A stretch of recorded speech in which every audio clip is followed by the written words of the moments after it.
नमस्कार, DD news देख रहे हैं आप और आपके साथ मैं हूं शहला निगार। बुलेटिन की शुरुआत में सबसे पहले नजर इस वक्त की सुर्खियों पर।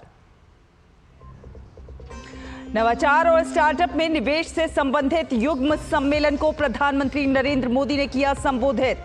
सरकार, शिक्षा जगत, उद्योग और नवाचार से जुड़ी हस्तियों ने लिया भाग। भारत में मेडिकल वीजा पर आए पाकिस्तानी नागरिकों को आज छोड़ना होगा देश। आदेश का उल्लंघन करने वालों को माना जाएगा गैर कानूनी विदेशी।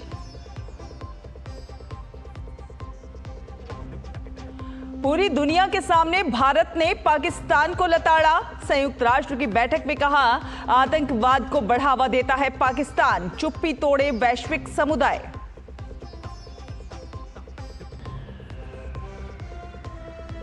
कनाडा के संसदीय चुनाव में कंजर्वेटिव पार्टी को झटका। प्रधानमंत्री मार्क कार्नी की लिबरल पार्टी सबसे आगे, फिलहाल बहुमत से दूर।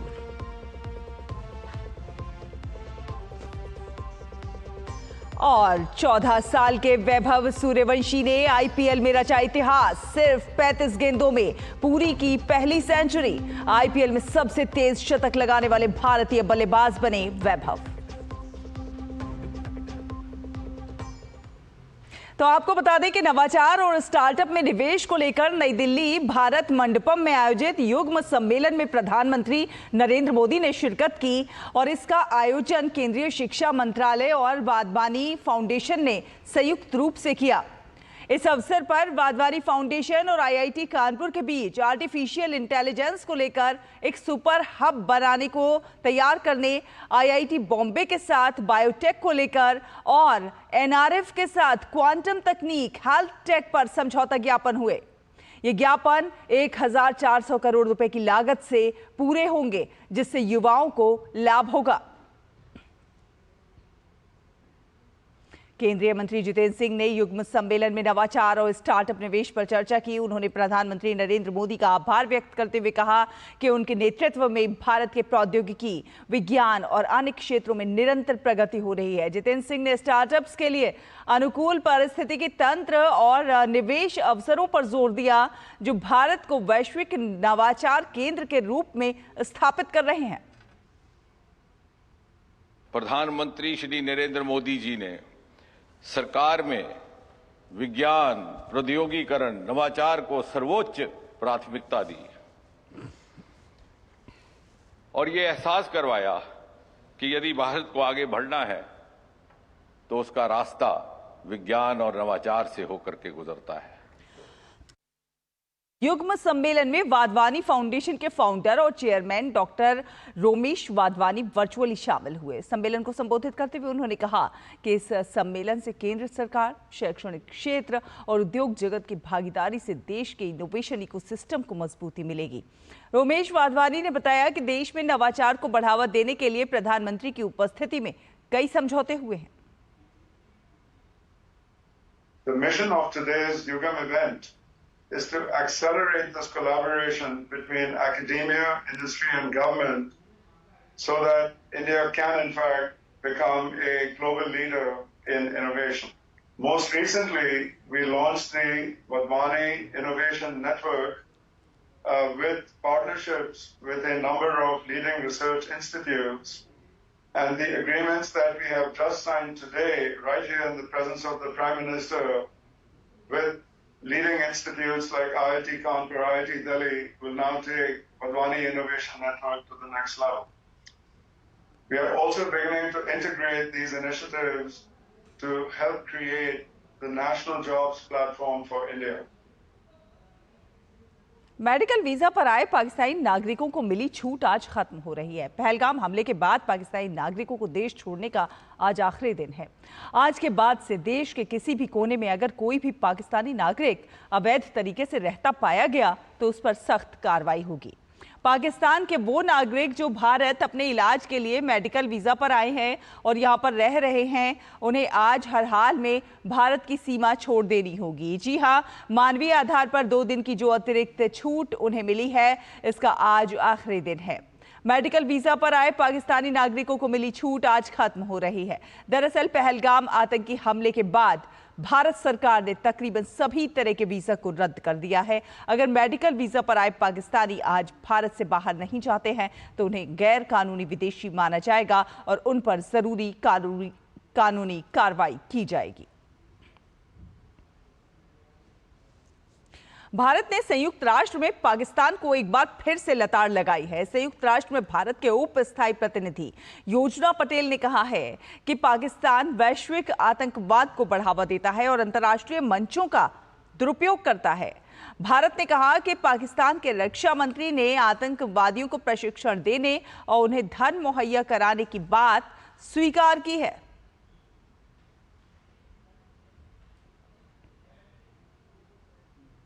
It is unfortunate that one particular delegation has chosen to misuse and undermine this forum to indulge in propaganda and make baseless allegations against India. The whole world has heard Pakistan's Defense Minister Khwaja Asif admitting and confessing Pakistan's history of supporting, training and funding terrorist organizations in a recent television interview. This open confession surprises no one and exposes Pakistan as a rogue state fueling global terrorism and destabilizing the region. The world can no longer turn a blind eye. संयुक्त राष्ट्र में भारत के उप स्थायी प्रतिनिधि ने पहलगाम हमले के बाद वैश्विक एकजुटता की भी सराहना की। उन्होंने इस समर्थन को आतंकवाद के प्रति जीरो टॉलरेंस की नीति करार दिया।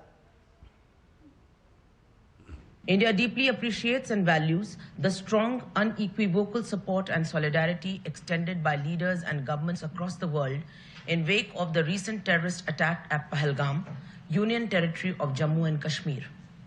This is a testimony to the international community's zero tolerance for terrorism. The Pahalgam terrorist attack represents the largest number of civilian casualties since the horrific 26/11 Mumbai attacks in 2008. Having been a victim of cross-border terrorism for decades, India fully understands the long-lasting impact such acts have on victims, their families, and society. As the UN Security Council in its statement has said, perpetrators, organizers, financiers, and sponsors of reprehensible acts of terrorism must be held accountable and brought to justice. वैश्विक मंच में अपने रवैये को लेकर लगातार फटकार खा रहा पाकिस्तान अपनी हरकतों से बाज नहीं आ रहा है। कल रात एक बार फिर पाकिस्तानी सेना ने कुपवाड़ा और बारामूला जिलों के साथ साथ अखनूर सेक्टर में नियंत्रण रेखा के पार छोटे हथियारों से गोलीबारी की। भारतीय सेना ने पाकिस्तान की हरकत का संतुलित और प्रभावी तरीके से जवाब दिया। आपको बता दें कि पाकिस्तानी सेना ने लगातार छठे दिन LOC पर संघर्ष विराम का उल्लंघन किया है।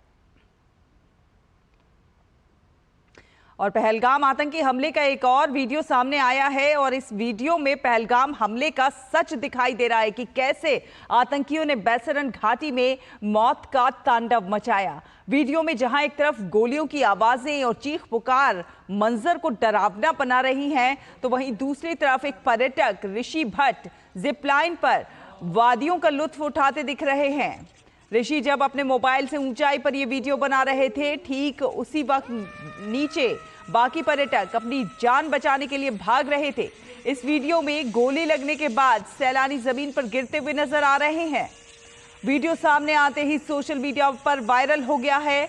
अब NIA इस नए वीडियो के आधार पर जिप लाइन ऑपरेटर से और ऋषि भट्ट से पूछताछ करेगी। जिप लाइन ऑपरेटर से पूछताछ NIA करेगी।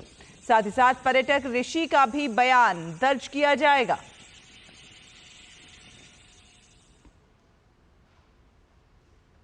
रुकेंगे एक छोटे से ब्रेक के लिए। ब्रेक के उस पार खबरों का सफर जारी है। देखते रहिए DT न्यूज।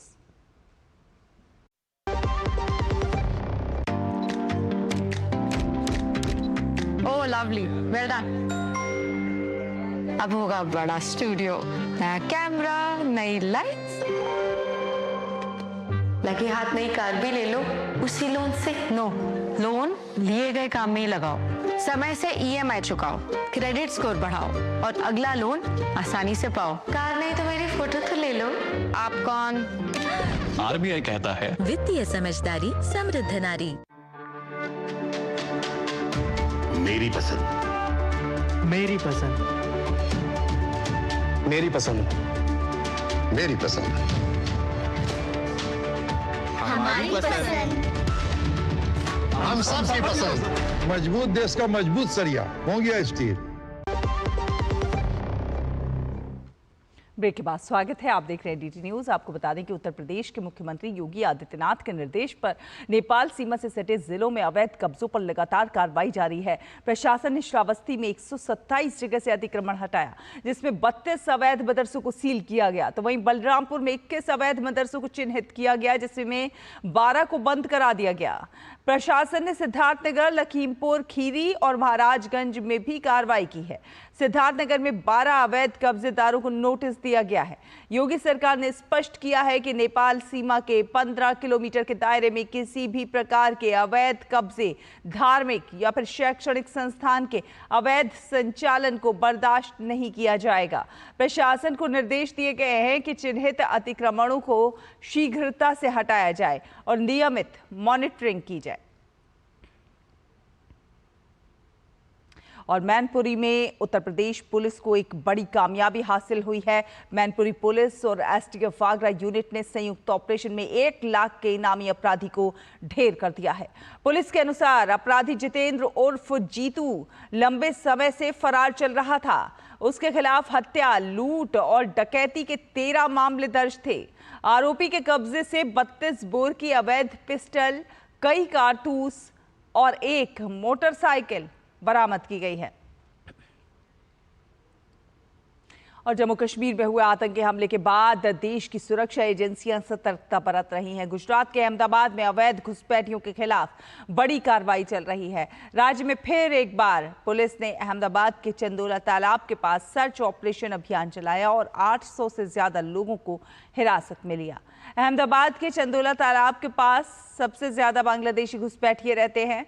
अब यहां पर अवैध रूप से बनाए गए प्रॉपर्टी का डिमोलिशन किया जा रहा है।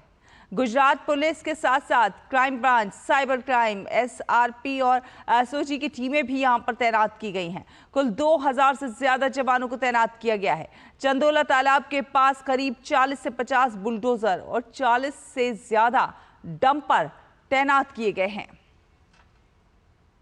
आसपास चंदोला तालाब है और इस पे पहले भी कामगिरी 2009 में की गई थी। फिर से इन लोगों ने गैर कायदेसर मिलकत स्थापित की है। अभी AMC ने जो सर्वे किया उसमें पाया है कि इन्होंने जो तालाब की ज़मीन है, जो सरकारी ज़मीन है, उस पर मिट्टी डाल के झोपड़े बनाए हैं और एक उन्हीं के द्वारा ये आज डिमोलिशन की कामगिरी की जा रही है। पुलिस ताकि जान हानि ना हो और कोई लॉ एंड ऑर्डर स्थिति ना उत्पन्न हो, उसको ध्यान में लेके पुलिस बंदोबस्त रखा गया। तो गुजरात के वलसाड में भी पुलिस ने 7 अवैध बांग्लादेशी अप्रवासियों को हिरासत में लिया है। वलसाड के SP ने कहा है कि वो बांग्लादेश से नेपाल गए और फिर पश्चिम बंगाल के रास्ते अवैध रूप से भारत में घुस आए। उमरगाम के जो एरिया है गांधीवाड़ी, उसके आसपास में एक गारमेंट की फैक्ट्री में काम करने वाले मजदूरों के ऊपर सबके बिना पे उनको पूछताछ की गई थी और ऐसे 7 लोग, जिसमें 6 पुरुष और 1 महिला शामिल है, ऐसे 7 लोगों को डिटेन किया गया है और इन 7 लोगों के कंफर्मेशन किया गया है कि 7 के 7 बांग्लादेशी है। 7 बांग्लादेशियों को पकड़ा गया है। इनके खिलाफ आगे जो कार्रवाई की जाने वाली उसमें उनका ज्वाइंट इंट्रोगेशन किया जाएगा सेंट्रल IB और स्टेट IB के साथ में, और उस ज्वाइंट इंट्रोगेशन के बाद इन सभी बांग्लादेशी नागरिकों को यहां से डिपोर्ट करने की कार्रवाई हाथ धरी जाएगी। और जम्मू कश्मीर सरकार ने सुरक्षा कारणों से कश्मीर में पर्यटकों के लिए 87 में से 48 पर्यटन स्थल बंद कर दिए हैं। बंद किए गए पर्यटन स्थल दूरदराज के इलाकों में हैं। हालांकि इस बीच श्रीनगर और पहलगाम में पर्यटक आ रहे हैं। पहलगाम में आतंकी वारदात के मद्देनजर देश की सुरक्षा एजेंसियों की सतर्कता जारी है और कश्मीर में संदिग्ध घरों पर छापेमारी दूसरे सप्ताह भी जारी है। रिपोर्ट के अनुसार Kausarnag, Surya Mandir, Verinag garden, Sinthan top, Mahadev hills, बौद्ध मठ सहित 48 पर्यटन स्थल बंद कर दिए गए हैं। अन्य गंतव्यों को उचित सुरक्षा प्रदान की गई है और कुछ गंतव्यों को अस्थायी रूप से बंद कर दिया गया है। और अयोध्या में श्री राम मंदिर के मुख्य शिखर का निर्माण कार्य पूरा हो गया है। आज वैशाख शुक्ल द्वितीया तिथि को सुबह श्री राम जन्मभूमि मंदिर के मुख्य शिखर पर ध्वज दंड स्थापित किया गया। ध्वज दंड की लंबाई 42 फुट है। ध्वज दंड लगाने की प्रक्रिया सुबह 6:30 बजे शुरू हुई। इस प्रक्रिया में 1.5 घंटे का समय लगा और सुबह 8 बजे श्री राम जन्मभूमि मंदिर के मुख्य शिखर पर ध्वज दंड स्थापित हो गया। श्री राम जन्मभूमि तीर्थ क्षेत्र के जनरल सेक्रेटरी चंपत राय ने सोशल मीडिया पर इस बात की जानकारी दी। और आगे बढ़ेंगे, आपको बता दें कि 1990 के हिरासत में मौत के मामले में उम्र कैद की सजा को निलंबित रखने और जमानत की मांग वाली पूर्व IPS अधिकारी संजीव भट्ट की याचिका सुप्रीम कोर्ट ने खारिज कर दी है। हालांकि कोर्ट ने कहा है कि वो भट्ट की अपील पर सुनवाई जल्दी ही करेगा। मामला 1990 की घटना से जुड़ा हुआ है जब भट्ट जामनगर जिले में अतिरिक्त पुलिस अधीक्षक थे। गुजरात के जामनगर सत्र न्यायालय ने भट्ट को दोषी ठहराते हुए आजीवन कारावास की सजा सुनाई थी। जनवरी 2024 में गुजरात उच्च न्यायालय ने दोष सिद्ध और सजा के खिलाफ भट्ट की अपील खारिज कर दी, जिसके बाद भट्ट ने सुप्रीम कोर्ट में अपील दायर की है। और सुप्रीम कोर्ट ने यह साफ किया है कि वो वक्फ संशोधन अधिनियम 2025 की वैधता को चुनौती देने वाली नई याचिकाओं को स्वीकार नहीं करेगा। कोर्ट ने कहा है कि याचिकाकर्ता पहले से सूचीबद्ध मामलों में ही आवेदन लगाकर अपनी बात रखने के लिए दाखिल करें। कोर्ट ने TMC नेता डेरेक ओब्रायन, PDP और कांग्रेस नेता इमरान प्रतापगढ़ी की याचिकाओं समेत 25 याचिकाओं का निपटारा कर दिया। कहा जाता है कि पूत के पांव पालने में नजर आ जाते हैं। बिहार के 14 साल के वैभव सूर्यवंशी इसी बात का जीता जागता प्रमाण है। वैभव ने IPL मुकाबले में इतिहास रच दिया है। गुजरात टाइटंस के खिलाफ उन्होंने ऐसी बल्लेबाजी की कि हर कोई देखता रह गया। IPL में अपना तीसरा मैच खेल रहे वैभव ने एक एक करके कई रिकॉर्ड तोड़े और उन पर अपना नाम लिखते चले गए।